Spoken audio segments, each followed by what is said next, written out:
안녕하십니까, 이현율입니다. 이 시간은 이제 다른 부동산보다는 김형석 교수님의 칼럼을 한 편 제가 소개해 드리겠습니다. 김형석 교수님은 올해로 104세 되신 수필가이자 철학가죠. 참 대단하시죠. 아직도 정정하시고 칼럼을 쓴다는 거 보고 깜짝 놀랐습니다. 오늘 소개해 드릴 칼럼은 또 정치 칼럼입니다. 이분은 정치적인 부분을 제가 쓴 거는 처음 보는데, 하여튼 이 올해 초에도 스타다큐 마이웨이라는 프로그램 나오셔가지고 윤동주 선생과의 어떤 그런 친분, 여러 가지 자기 건강 비법 이런 걸 소개해주고 해서 인기를 끌으시고, 저도 그 유튜브에서 그거를 잠시 소개한 적이 있습니다. 소개한 적이 있는데 100년을 살아보니 하는 그런 주제였죠. 그래가지고 65세에서 90세가 가장 좋았다 그런 걸 하셨는데 100세를 넘으셔가지고 지금 이거 정치 칼럼을 쓰실 수 있다니 참 대단하십니다. 대단하신데 하여튼 이 시간에는 긴 말보다는 그 내용, 이 김형석 칼럼, 민주당 더는 국민을 실망시키지 말아야 한다, 그런 주제입니다. 그런 주제로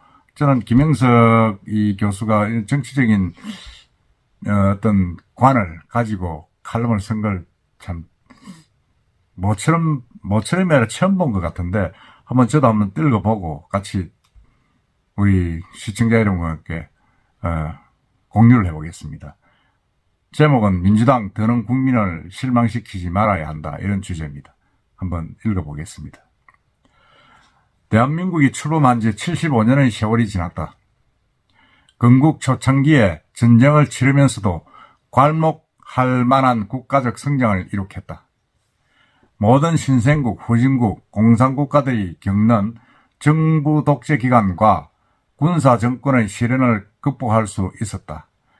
김영삼 문민정부로부터는 명실공히 법치국가와 민주정치 정도를 개척해왔다. 그러나 민족의 운명적 과제는 주어져 있었다. 남북 문제의 해결이다. 현재로서는 평화로운 통일은 당분간 불가능하다는 사실이 확실해졌다. 6.25 전쟁 이후부터 북한 정권이 추진해온 정책에는 변화가 없고 지금은 무력에 의한 적화 통일을 공공연히 선언하고 있다.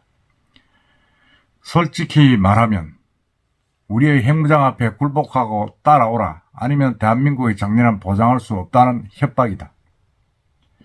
그동안 대한민국의 기대와 노력은 수포로 돌아갔고 경제적 원조는 핵무기 확장을 도왔을 뿐이다. 국제 정세로 미루어 평화로운 통일은 더 언급하거나 기대하기가 어려워졌다. 힘은 더 강한 힘으로 대응하면서 북한 내 변화와 국제적 발전에 따르는 기간이 필요해졌다. 그렇다고 기대와 희망을 포기해서는 안 된다. 물은 높은 곳에서 낮은 곳으로 흐르게 되어 있다. 자유도 그렇다. 우리의 높은 자유가 북으로 유입되고 경제적 부가 빈곤으로 고통받는 북한 동포들에게 평화로이 제공되는 때는 반드시 찾아온다. 그때까지 우리는 북한 동포에 대한 사랑과 희망을 무력이나 정권이 아닌 민족 사랑과 인도적 의무를 통해 정진시켜 나가야 한다. 정치보다 선행하는 것은 인간 교류의 길이며 문화 교류가 뒤따라야 한다. 그 뒤를 개성하는 것이 경제 교류이고 정치가 뒷받침해야 한다. 이런 과정이 없는 정권과 무력에 의한 통일은 불가능하다. 지금 남북 모두가 갖고 있는 거리감과 적대의 식은 불행과 파국을 촉진시킬 뿐이다. 대한민국은 어떠했는가? 김대중 정부의 대북 원조는 6.25가를 만들었고 노무현 정부 기간에 친북 반정부 운동을 앞세우는 대학 중심의 운동권이 정치 세력화하기 시작했다. 문재인 정부가 그 운동권 출신의 정치인과 경제 방향을 같이 하면서 중도 좌파의 노선을 선택한 것이 현재의 결과를 만들었다. 문재인 정권은 출발할 때부터 상반되는 이중성을 안고 태어났다.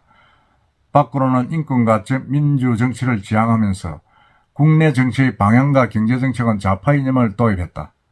그 이중성은 김정은 정권에 의해서 북한 동포를 위한 인권을 멀리했고 국제적으로는 휴머니즘과 상반되는 방향을 택했다. 자유세계와 유엔의 기대와 신뢰까지 약화시켰다. 국격은 추락하고 민생은 퇴락하는 결과가 되었다. 잘못된 친북 정책이 예상 못했던 국가적 손실을 남겼다. 그 결과 문 정권에서 버림받은 윤석열 대통령이 정부를 탄생시키는 아이러니 현상을 창출했다.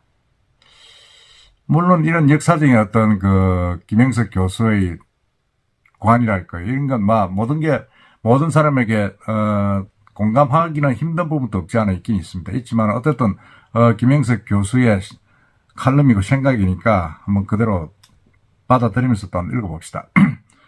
그러나 나라를 위하는 국민들이 크게 실망한 것은 문재인 정부보다 더불어민주당에 대한 허탈감이다. 지도자들의 가장 큰 불행은 자신의 잘못을 깨닫지 못하는 것보다 사실을 은폐하고 더 큰 가오를 범하는 데 있다. 지난 1년 동안 우리는 국민의힘과 윤석열 정부에 대한 민주당의 자세와 태도를 보면서 놀라울 정도의 회의를 느꼈다. 신생 정부는 물론 국민은 안중에도 없는 자세였다. 수준 이하의 부끄러움을 모르는 사태를 감행했다. 정부 탄생 초기부터 계속되는 탄핵 정치를 들고 나왔다. 아무것도 아닌 사소한 사건을 문제 삼고 떠드는가 하면 없는 사실을 꾸며가면서 국민을 선동하는 모습들이다. 마치 윤석열 정부가 무너지거나 가능하다면 추방하고 다시 집권해야 한다는 마음보 같았다. 국가와 국민을 위하는 자세와 책임은 보여주지 못했다. 아주 지금 야당에 대한 신랄한 비판입니다. 민주당의 지도자와 책임 있는 정책 당사자들까지 애국심을 포기한 정권욕의 대변인 같은 처신을 했다. 그 결과는 어떻게 되는가? 민주당과 국가를 위해 존경심을 갖고 대하고 싶었던 국민들을 실망시켰다. 생각 있는 국민들은 민주당이 역할과 자존심을 갖추지 못했다고 보고 있다.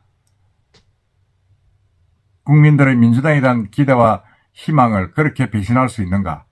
최근에는 4.19 이전에도 허용되지 않았던 당대표 선출에 금품을 뿌렸다는 사실까지 보도되고 있다. 민주당을 통해 나라를 섬기겠다는 정치인들의 사명을 언제 어디서 포기했는지 모르겠다. 지도자의 인격을 위해서라도 상갈 욕설들까지 계속한다. 민주당이 싫어서도 아니고 반대하기 위해서가 아니다. 야당의 지도자다운 자세와 나라를 걱정하는 마음을 같이 하고 싶은 것이 국민의 심정이다. 자숙하는, 반성하는, 존경받는 정당으로 다시 태어나기를 바라는 국민을 배반하지 않기를 바란다. 이렇게 썼습니다. 저는 이걸 보고 여러분도 생각 어떻습니까? 저는 생각보다 아주 강한 의자로 지금, 민주당을 지금 비판을 하고 있습니다. 비판을 하고 있고, 사실은 그 전에 칼럼은 제가 보지는 못했습니다만, 김영석 교수는 이제 북에서 이제 피난 오신 분이죠. 피난 내려오셔가지고, 어떻게 보면 좀 반공주의적이고, 또 연세가 100세를 넘었기 때문에 보수적이라고도 볼 수 있습니다. 볼 수 있는데, 내용은 아주 민주당에 대한 신랄한 비판입니다. 사실은 최근 보면 이 민주당의 한 행태들은 정말 좀 비판받아 사고, 지금 돈 봉투가 그렇게 횡행하는 이런 정당을 우리가 어떻게 21세기에도 갖고 있고 봐야 되는가 하는 걸 참 부끄럽다는 생각이 좀 듭니다. 그러고 좀 일당 독재도 아닌데, 당대표 한 사람을 지키기 위해서 국회의원 170명이 그냥, 홍위병 노릇을 하고 있는 이런 사태. 정말 이건 이해하기 힘들다는 생각이 듭니다. 최근에는 또 김남국 의원의 어떤 그런 부도덕한 행태, 코인을 갖고 재산을 60억이나 갖고 있으면서 재산 공개할 때는 숨기는 그런 정말 엉뚱한 짓, 이런 것들이 지금 최근에 드러나고 있습니다. 이런 걸 보고도 이게 참 민주당이 너무 옛날의 민주당하고는 다르다. 그야말로 김대중, 노무현 이런 시절의 그 민주당과는 너무나 다르다는 생각을 좀 갖지 않을 수가 없습니다. 정말 왜 이렇게 일당 패거리가 됐는지 저도 알 수가 없다. 개딸이라는 소리가 왜 나오며 참 서글프다는 생각도 들긴 듭니다만, 어쨌든 이 김영석 교수의 이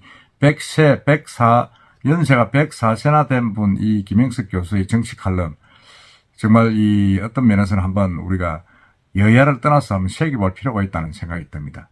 오늘 제가 김영석 교수의 정치 칼럼을 모처럼 한번 소개해 드렸는데, 여러분 생각은 어떠십니까? 한번 같이 한번 공감할 수 있는지 아닌지를 한번 지켜봅시다.